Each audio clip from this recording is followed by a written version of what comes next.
guys, alam ng amo natin pag naglinis tayo ng CR or nilinis mo yung CR kasi ito, kailangan makintab yan.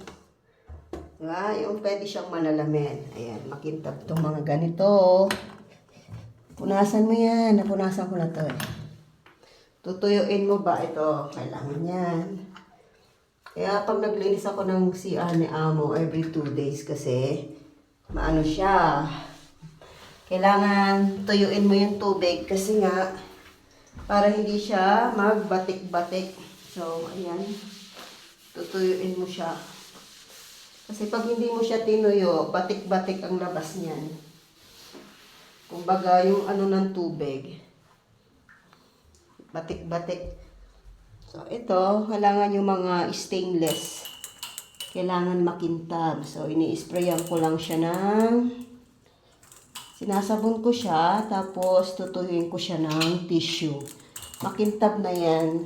So, hindi mo kailangan gumamit ng suka or anuman.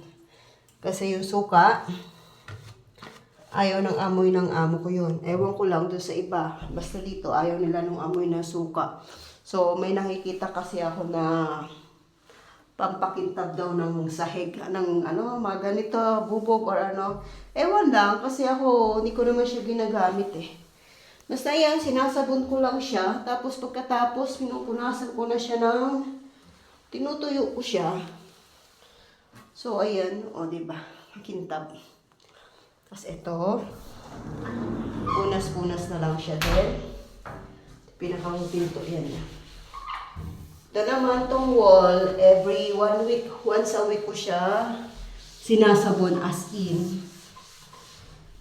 Ganyan lang maglinis ang CR ng amo. Every 2 days ko itong nililinis. So, ayan. Kailangan punasan mo siya, tuyuin mo siya. Kasi baka madulas si amo, patay tayo nito.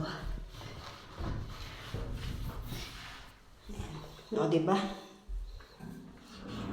Tapos, ang huli nito, alam niyo yung ginagawa ko dito, nilalagyan ko siya ng perfume.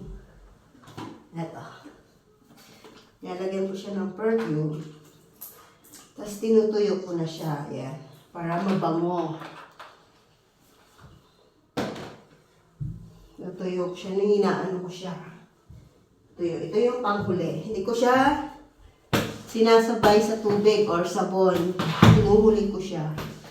Para kumapit yung bango. Kasi pag sinabay mo siya sa tubig or sabon, nawawala yung amoy niya.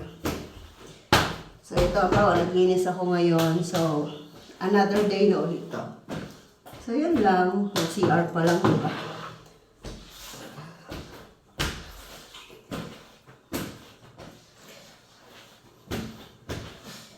CR pa lang, pwede ka na magsabuan dito sa CR ni amo.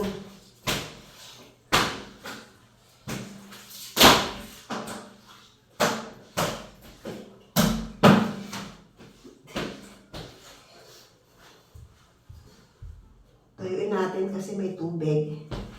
Baka madulas. Masisi pa tayo. Imbis na good tayo, maging bad na.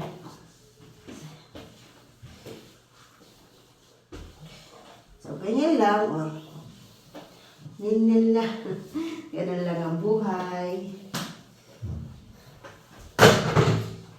Okay na. Finish. Dito naman tayo sa mga salamin niya.